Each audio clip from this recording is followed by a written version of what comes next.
3 a.m. The apartment is silent. Everyone is asleep. This will not last. Subject, Milo. Status, awake.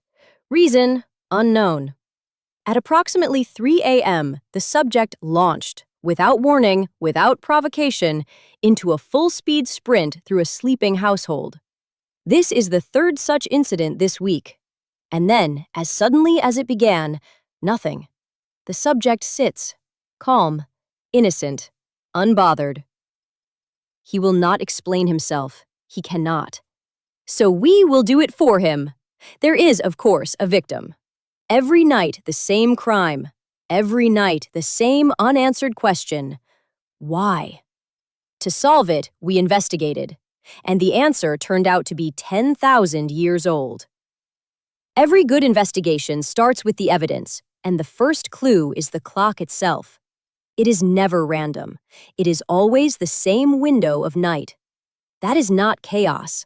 That is a schedule. Clue 2.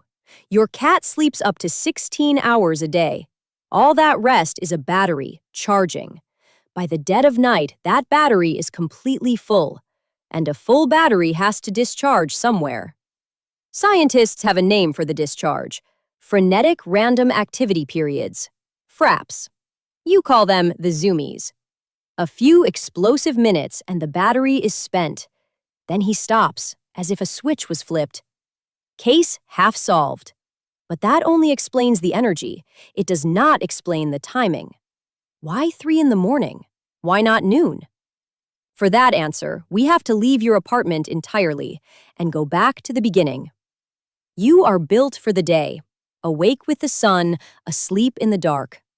Your cat is running on a completely different clock, and that clock was set long before there were apartments, or beds, or 3 in the morning to be woken up at. Your cat is not nocturnal. He is crepuscular, wired to be most alive in the twilight hours of dawn and dusk, and 3 a.m. sits right on the edge of that ancient window. His body isn't malfunctioning. It is following orders. Very, very old orders.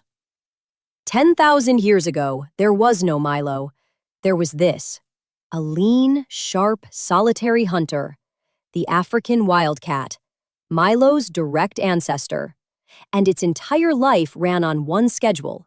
The small prey it hunted, mice, birds, were most active at dawn and dusk.